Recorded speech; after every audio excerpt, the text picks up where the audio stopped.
What's up everybody, this is Reese from C Manga and welcome to my review of Kenichi chapter 557, The War Starts.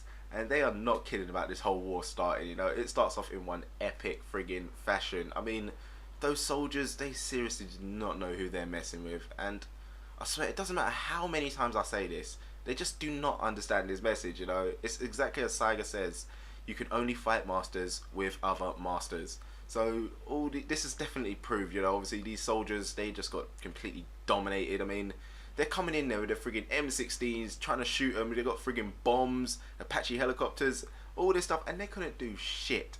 It was actually pretty funny, you know. It's like when you see them, it's like, oh, get them now. Shooting an M16, you see the bullets go flying in, spiraling, and it's like, dodge, and then everyone just splits off to do their thing. It's like awesome.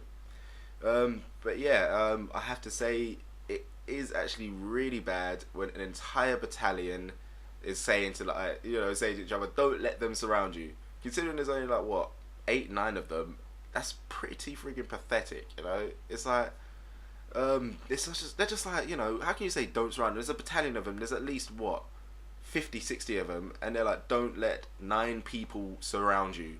But then again, I guess it was kind of showcased exactly how bad the odds were stacked against them soldiers, you know. But what actually was kind of good is the fact that Freya's grandfather, he got like a nice little kind of, it was kind of nice, he had a nice little showcase. He had a nice little like showcase debut kind of thing. We haven't really seen much of him since like the early parts of the series, so it was nice to see him come back. And the guy is disgusting. I mean, he took out friggin' 2 Apache helicopters. The man just like, Apache throws him up, it's like, cool, goes up there and smashes the cockpits open, knocks them the hell out, and they just, it's even funny, it's the fact you just see him coming down, just like spinning his stuff, like helicoptering down. So every time when I saw that, I just kind of pictured Master Roshi from Dragon Ball, like the early days. It's pretty funny, that made me laugh. But yeah, it's just kind of nice to see like the other masters just kicking ass. It's pretty awesome. Like Mars Sensei, you see him doing them friggin' crazy ass force impact things. I cannot remember what the name was, it was in Chinese. But yeah, he's just using them to fire groups of guys away. It's just like, boom, they're all grouped up. You got friggin' Apache upper, he's just there like, super fly kick, boom, usually loads will just go flying. It's like, that's the thing which basically happens to Kenichi all the bloody time. It's nice to see like it happen to like other people, and the fact that he just knocked away so many of them at the same time, brilliant. Akisame, is one just kind of made me laugh the most. The fact that he's there just like all calm, chill, do the judo, just like next one on the pile, boom, next one on the pile, boom, next one on the pile. You see a freaking giant pile of them just right next to him. So yeah, all that ass kicking though, it was cut pretty short with the arrival of the Yami and Hachio. Pretty awesome. So now the real fight is about to begin. I'm kind of like wondering now exactly how these fights were going to go, seeing as how obviously the Yami guys, they're just like, they don't like fighting as a group. It's like, yeah, if we fight as a group, we're going to hinder each other anyway, we'll fight better alone. But it was already proven that if they do try to all fight together, that the Rear Zanpaku team, they're pretty much going to beat them down, you know. Obviously before they were showing like 4 of them, and then once they were teamed together, they were pretty much, what, unbeatable.